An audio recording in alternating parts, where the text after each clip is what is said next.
अस्सलाम वालेकुम क्लास।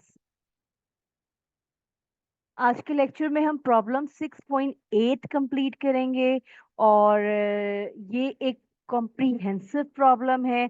इसमें हम डिटेल में देखेंगे इन्वेंटरीज में और जर्नल एंट्रीज में क्या डिफरेंस आता है, ट्रांजैक्शंस किस तरह से रिकॉर्ड होती हैं अगर company perpetual inventory system use करती है या company periodic inventory system use करती है। यानी साइमल्टेनियसली हम दो डिफरेंट पीरियोडिक सिस्टम और इन्वेंटरी सिस्टम, ये दो दो डिफरेंट सिस्टम का कंपैरिजन करेंगे। इसके अलावा हम ग्रॉस प्रॉफिट कैलकुलेट करके देखेंगे और हम यानी कि इसकी टोटल 7 रिक्वायरमेंट्स हैं, तो वो हम 7 रिक्वायरमेंट्स वन बाय वन हम कवर करेंगे।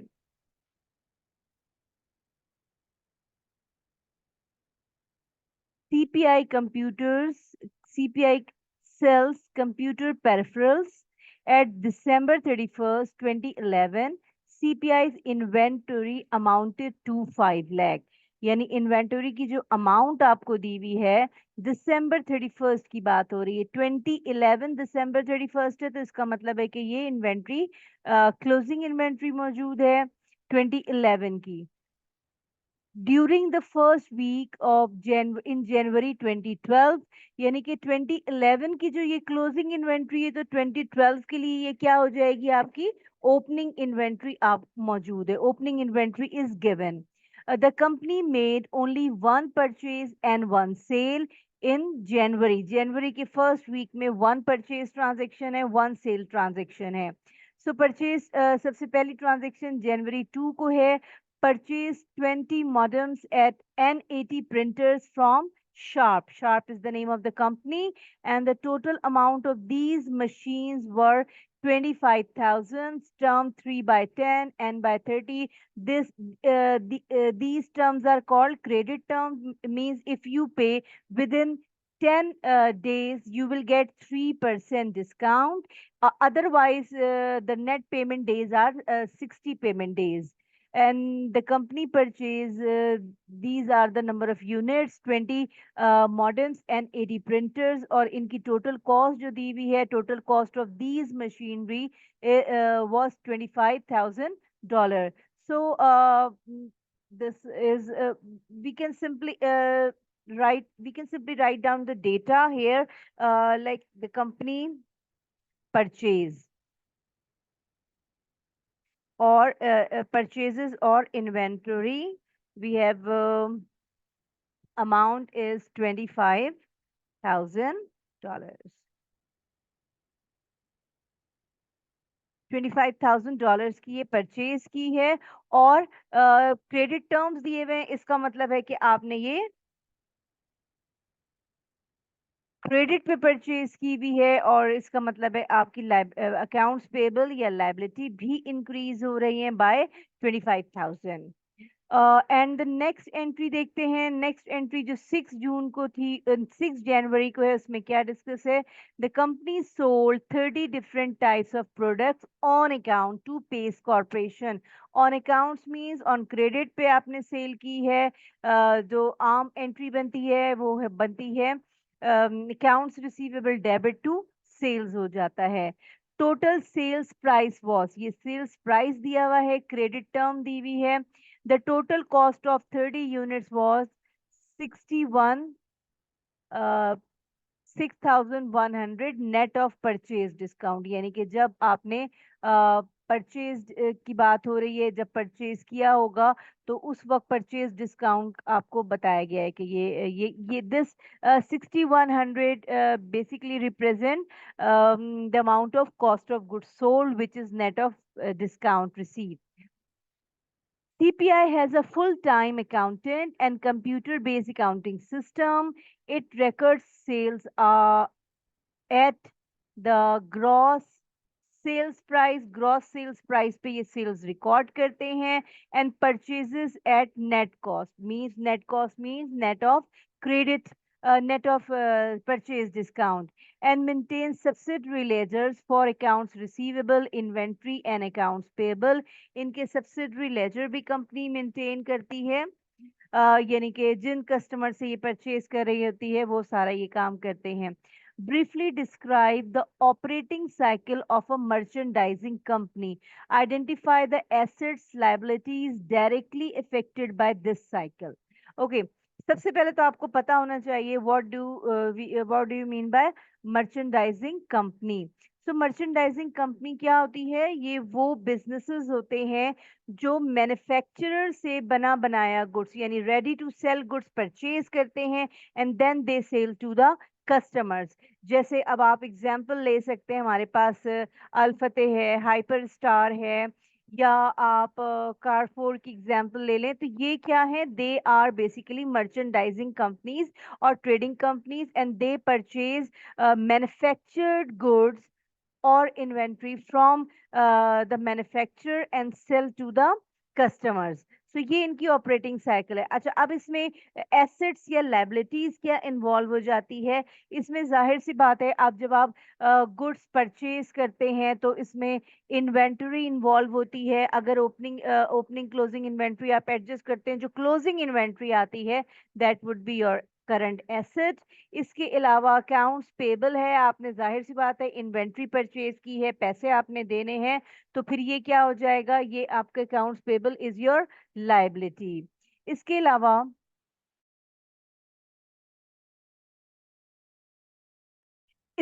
अगर आप डिस्कस करें कि इसमें सेल्स की जो ट्रांजैक्शंस हैं, तो सेल्स की ट्रांजैक्शन में आपके पास अकाउंट्स रिसीवेबल इन्वॉल्व होता है, या अगर आप ट्रांजैक्शन कर रहे हैं यानी कि आपने कैश पे सेल की है या क्रेडिट पे सेल की है, तो कैश पे अगर आप सेल कर रहे हैं तो cash is your current asset, और अगर आप क्रेडिट पे सेल कर रहे हैं तो accounts receivable is also your current asset. तो अगर हम बैलेंस शीट आइटम्स देखें, इसमें कौन कौन से इन्वॉल्व होते हैं या एसेट्स और लायबिलिटी का जिक्र करें, तो हमारे पास एसेट्स में we have cash and accounts receivable and inventory, ये तीन चीजें आपकी इन्वॉल्व हो जाती हैं। और अगर हम लायबिलिटीज का जिक्र करते हैं तो लायबिलिटीज में हमारे पास क्या क्या चीजें शामिल हो जाएंगी? अकाउंट्स पेबल, यानी कि जो आपने रॉ मटेरियल या इन्वेंट्री खरीदी है वो अकाउंट्स पेबल या उधार पे खरीदी है, ऑन क्रेडिट खरीदी है, तो लायबिलिटी इन्वॉल्व हो जाती है। So this was the answer of part A. हम इसको अगर हम लिखना चाहें तो हमारे पास जो एसेट्स इन्वॉल्व होते हैं, उन एसेट्स में हमारे पास क्या क्या चीजें इन्वॉल्व हो जाती हैं? हम कैश पे ट्रांजैक्शन करते हैं, सेल्स अगर हम अ, करते हैं क्रेडिट पे, और फिर लास्ट चीज जो हमारे पास इन्वॉल्व होती है, इन्वेंट्री इन्वॉल्व हो जाती है। और अगर हम लाइबिलिटीज का, अच्छा ये कैश, ये एसेट्स और लाइबिलिटीज ये दोनों करंट हैं। इस पर्टिकुलर सिचुएशन में हमारे पास जो लाइबिलिटी इन्वॉल्व होती है वो अकाउंट पेबल इन्वॉल्व होता है। तो this was the answer of requirement 1। Requirement 2 हम देखते हैं। रिक्वायरमेंट 2 में हमसे क्या पूछा हुआ है? prepare journal entries to record these transaction. Assume that the company uses perpetual inventory system, यानी perpetual inventory system हम यूज कर रहे हैं, बी पार्ट हम करने लगे हैं, और ये है perpetual inventory system।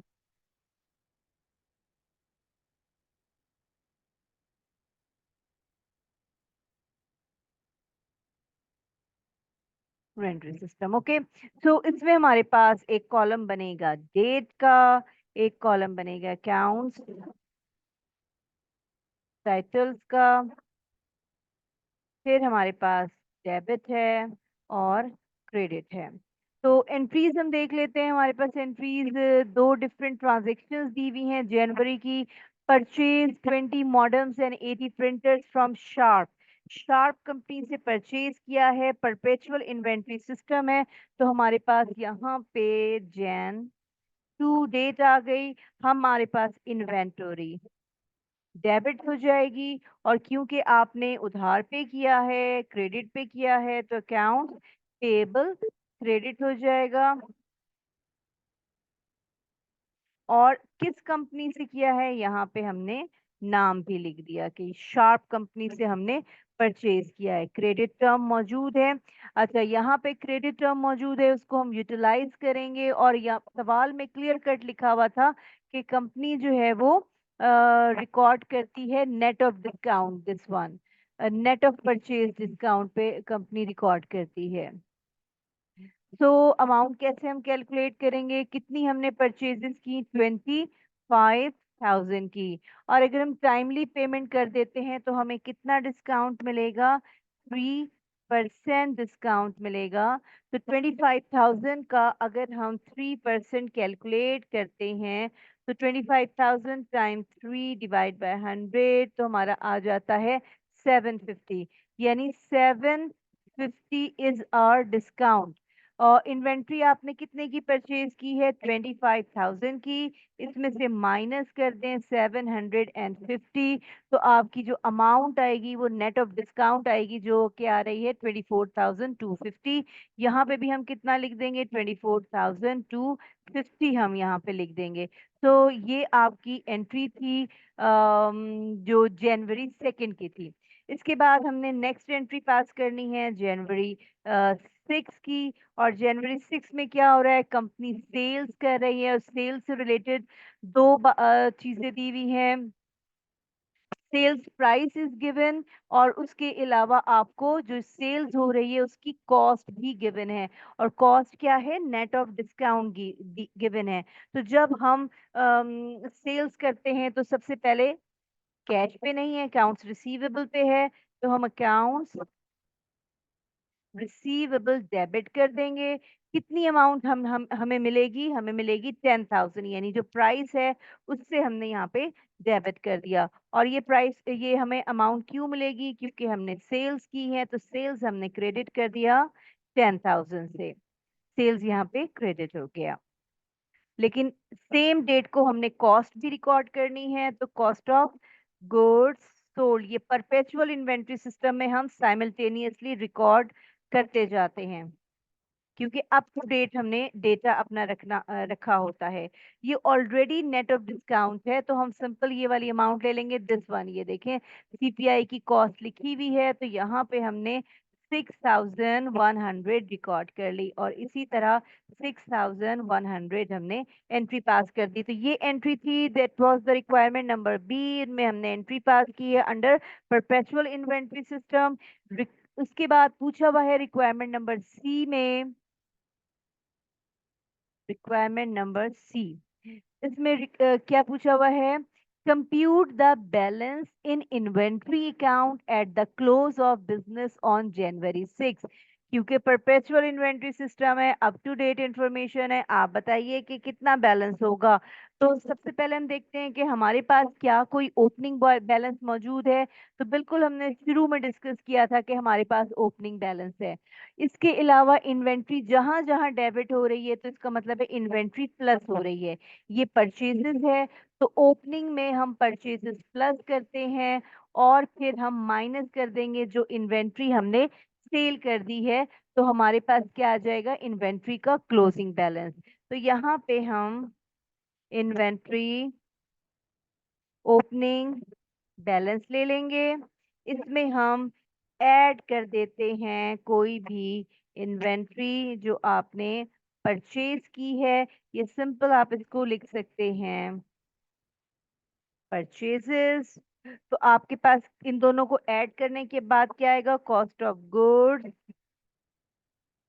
Available for sale, और cost of goods available for sale. अब यहाँ पे उसके बाद आपके पास आप क्या करते हैं, इसमें से लेस करते हैं आप क्लोजिंग इन्वेंट्री। तो आपके पास क्या आ जाता है, कॉस्ट ऑफ गुड्स सोल्ड। अब जो इंफॉर्मेशन हमें गिवन है, हम उसमें देखते हैं कि हमारे पास क्या क्या डेटा मौजूद है। तो सबसे पहले आप देखिए, इन्वेंट्री ओपनिंग दी हुई है, तो यहाँ पे हम इन्वेंट्री ओपनिंग लिख लेते हैं। हमारे पास ओपनिंग में इन्वेंट्री कितनी मौजूद है, $5 लाख। सो डॉलर्स 5 लाख। उसके बाद आपसे पूछा गया है कि परचेजेस हम ऐड करते हैं, तो ट्रांजैक्शन में हमने परचेज की है, अगर आप देखें तो ये हमने परचेजेस की है अकाउंट्स पेबल के अगेंस्ट, तो परचेजेस फिर हम यहाँ पे ऐड कर लेते हैं। परचेजेस हमारी कितनी है, प्लस 24,250, ये हम इनको प्लस कर लेंगे, तो यहाँ पे हम इनको ऐड करते हैं।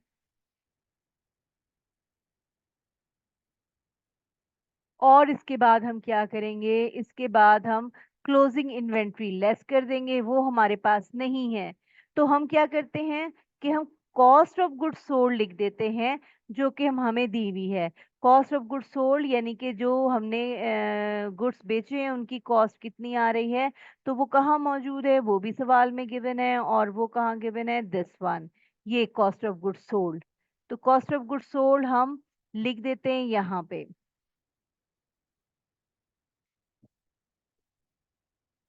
6,100 हमारी कॉस्ट ऑफ गुड्स सोल्ड आ गई। अच्छा, जब कॉस्ट ऑफ गुड्स सोल्ड आ गई तो हम रिवर्स चलेंगे, यानी आप देखिए cost of goods available for cell में अगर हम क्लोजिंग इन्वेंट्री माइनस करते हैं तो कॉस्ट ऑफ गुड्स सोल्ड आ जाता है। तो हम क्या कर सकते हैं, cost of goods available for cell में से cost of goods sold minus कर दें, रिवर्स कर दें, तो हमें क्लोजिंग इन्वेंट्री पता चल जाएगी। यानी कॉस्ट ऑफ गुड्स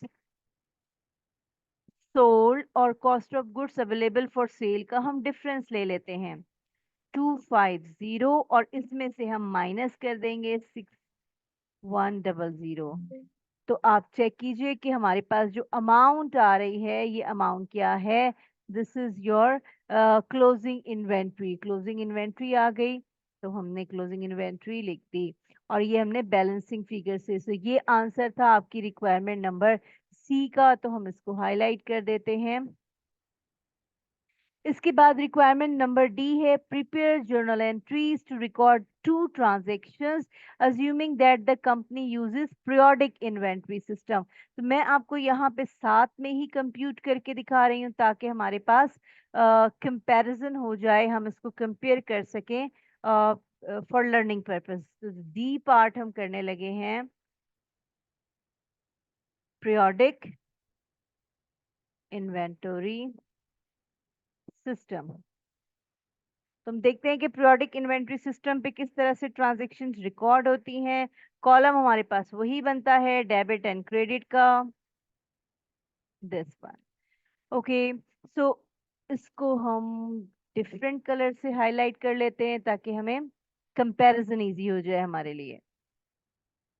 और ये हम करने लगे हैं पीरियोडिक इन्वेंट्री सिस्टम।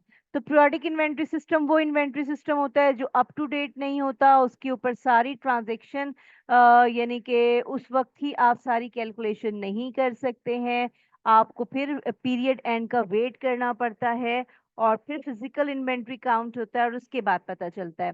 तो पहली ट्रांजैक्शन जो हमने डिस्कस की थी वो कंपनी ने इन्वेंट्री परचेज की थी, तो हम डेट लिख लेते हैं जनवरी 2, और जनवरी 2 को कंपनी जब परचेज करती है अंडर पीरियोडिक इन्वेंट्री सिस्टम, तो फिर हम क्या रिकॉर्ड करते हैं, परचेजेस रिकॉर्ड करते हैं। जब आप यहाँ पे कंपेयर करें परपेचुअल में हमने इन्वेंट्री रिकॉर्ड की है, और अकाउंट्स पेबल तो एज इट इज आ जाएगा क्योंकि पे ऑफ तो हमने करना है, लायबिलिटी रिकॉर्ड हमने करनी है, शार्प, कंपनी का नाम लिख दिया। अच्छा, अमाउंट क्या होगी, नेट ऑफ डिस्काउंट है तो अमाउंट तो सेम होगी, उसमें फर्क नहीं है। 24,250 से हम डेबिट करेंगे और 24,250 से हम क्रेडिट करेंगे। तो this was the requirement number 1, and the main difference is in periodic in perpetual inventory system we debit inventory, whereas in periodic inventory system we debit purchases in case of purchasing raw material. So next entry is regarding sales transaction. तो sales transaction में जो पहली transaction है this one, accounts receivable to sales, ये same होगी, यानी कि जनवरी 6 में जो हम पीरियोडिक इन्वेंट्री सिस्टम में बनाएंगे वो हम बनाएंगे अकाउंट्स रिसीवेबल डेबिट कर देंगे, और हम करेंगे सेल्स क्रेडिट। कितनी अमाउंट की ट्रांजैक्शन है, अमाउंट की ट्रांजैक्शन है 10,000, सो सेल्स की अमाउंट हम पूरी लिख देंगे, और सेल्स की अमाउंट कितनी है? 10,000, और इधर भी 10,000। अच्छा, क्योंकि ये पीरियोडिक इन्वेंट्री सिस्टम है, तो periodic inventory system up to date नहीं होता, इसलिए हम ड्यूरिंग द ईयर इसकी cost of goods sold calculate नहीं करते हैं। तो इसमें यहाँ पे जो कॉस्ट से रिलेटेड है वो कोई एंट्री नहीं होती है। ये आपने याद रखना है। दो दो चीजें डिफरेंशिएट कर रही हैं। First of all, we record inventory in perpetual, whereas we record the purchases. And the next thing is, we record cost of goods sold entry in perpetual inventory system, while in periodic inventory system we do not record any cost of goods sold, because this is not an updated inventory system. Periodic inventory system में हम calculate करते हैं cost of goods sold at the end of the accounting period. So ये requirement D थी जो कि हमने complete की, ending एंट्रीज हमने पास की। रिक्वायरमेंट डी के बाद हम रिक्वायरमेंट ई देखते हैं। Compute the cost of goods sold for the first week of January assuming the use of periodic system. अब हमने cost of goods sold calculate करना है, और हमने क्या अज्यूम करना है? हमने अज्यूम करना है कि कंपनी क्या चीज यूज कर रही है। कंपनी यूज कर रही है periodic inventory system. So format in calculation का यही है। डी के बाद हमारा ये कौन सा पार्ट है? ई पार्ट हम करने लगे हैं। तो कैलकुलेशन हम इसी तरह करेंगे, लेकिन यहाँ पे डिफरेंस क्या आ जाएगा? डिफरेंस ये आएगा कि इसमें हमें कॉस्ट ऑफ गुड्स सोल्ड नहीं दी हुई होगी, बल्कि हमें क्या होगा? हमने कैलकुलेट करना होगा यहाँ पे कॉस्ट ऑफ गुड्स सोल्ड हम कैलकुलेट करते हैं, लेकिन इस पर्टिकुलर प्रॉब्लम में क्योंकि हमारे पास एंडिंग इन्वेंट्री मौजूद नहीं है, तो हमने इसी सारे प्रोसीजर से ही cost of goods sold calculate करना होता है। अदरवाइज हमारा ये from upward to downward flow चलता है एज इट इज, और हमें एंडिंग इन्वेंट्री जनरली दी हुई होती है। फिजिकल काउंट से हमें एंडिंग इन्वेंट्री पता चलती है। तो एंडिंग इन्वेंट्री हमें फिजिकल काउंट से पता चल जाती है, तो हम यहाँ पे लिख देते हैं, और फिर हम cost of goods sold calculate कर लेते हैं। इसके अलावा जो नेक्स्ट रिक्वायरमेंट है, इसका मतलब है दोनों की एंडिंग इन्वेंट्री और दोनों की कॉस्ट ऑफ गुड्स सोल्ड क्या है? सेम है। The next requirement, requirement F, is which type of inventory system do you think CPI most likely would use, and explain your reasoning। अब आप बताइए, theoretical discussion है कि कंपनी को कौन सा सिस्टम यूज करना चाहिए है। तो पहली बात तो ये है कि अगर कंपनी का यहाँ पे अब आप कंपनी की कॉस्ट अगर आप चेक करें, कंप्यूटर सिस्टम्स हैं और कंपनी की कॉस्ट बहुत हाई है, नजर आ रहा है कि हाई वैल्यू आइटम्स हैं। तो जो हाई वैल्यू आइटम्स होते हैं जनरली उसके लिए परपेचुअल इन्वेंट्री सिस्टम यूज होता है, क्योंकि आपकी इंफॉर्मेशन हर वक्त अप टू डेट होनी चाहिए। हर वक्त आपको अपना इन्वेंट्री काउंट पता होना चाहिए। ऐसा ना हो कि हाई वैल्यू आइटम है, इनका थेफ्ट हो जाए, या इनकी जो ट्रांजैक्शन रिकॉर्डिंग में मसला हो जाए। दूसरी बात ये कि कंपनी का इसमें सवाल में यहाँ ऊपर बताया था कि कंपनी क्या यूज करती? Computer based accounting system use करती है। तो इतना ऐसा कोई कॉस्ट का मसला भी नहीं है। तो कॉस्ट बेनिफिट एनालिसिस भी हो सकता है कि कंपनी को ये ज्यादा सूट करता है कि कंपनी जो है वो computer based accounting system use करती है। तो कंपनी क्या चीज यूज करे? परपेचुअल इन्वेंट्री सिस्टम, ताकि हर वक्त आपका सिस्टम अप टू डेट रहे। At any point of time you can find out what is the amount of cost of goods sold, what is the balance in inventory. So इससे आपकी maintenance आसान हो जाती है। और ये जो आइटम्स हैं जनरली ये लो वॉल्यूम ऑफ सेल्स होते हैं, यानी कि ट्रांजेक्शन्स कम होती है, लेकिन कॉस्ट वाइज ये हाई होते हैं। Next requirement and the last requirement is G, compute the gross profit margin. Um, yes, requirement F हम कर चुके हैं, ये verbal discussion था। Compute the gross profit margin on January 6 sales, net sales। अच्छा, हमने GP कैलकुलेट करना है, तो हम GP कैलकुलेट कर लेते हैं। यहाँ पे हमारे पास रिक्वायरमेंट नंबर G है, और रिक्वायरमेंट नंबर G हम कैलकुलेट कर रहे हैं gross profit. So gross profit का तरीका क्या है? आपके पास सेल्स होती है, सेल्स में से आप लेस करते हैं कॉस्ट ऑफ गुड्स सोल्ड, तो आपको क्या पता चल जाता है? आपको पता चल जाता है ग्रॉस प्रॉफिट। तो इन्होंने कहा है कि आपने जनवरी 6 की सेल्स की ट्रांजैक्शन लेनी है। तो अगर हम जनवरी 6 की सेल्स की ट्रांजैक्शन देखें, तो आप देखें कि सेल्स प्राइस आपको 10,000 दे रहे हैं और उसकी कॉस्ट 6,100 है। ये मैं यहाँ पे हाईलाइट कर रही हूँ, आप चेक कर लीजिए कि ये 10,000 is the sales price and 6,100 is the cost. Cost of goods sold इसमें क्लियर कट लिखा हुआ है। तो अब हम जीपी कैलकुलेट कर लेते हैं, और जीपी हम कैसे कैलकुलेट करेंगे?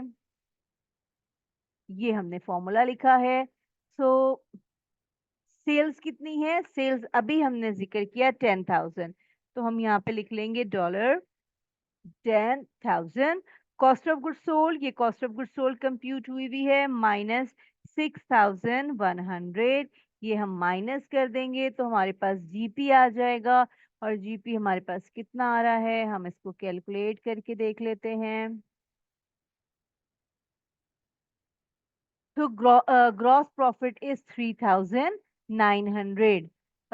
ये आपका कंप्लीट प्रॉब्लम था। इसमें जो खास चीज हमने डिस्कस की, वो खास चीज हमने डिस्कस की the difference between the recording of perpetual inventory system and periodic inventory system. Recording of transactions related to purchases भी different है, related to sales भी difference है। So that's it class। अगर आपको कोई इशू हो, कोई मसला हो, आप मुझे कमेंट करके ज़रूर बताएं, और सब्सक्राइब कीजिए और लाइक कीजिएगा। Okay class, take care.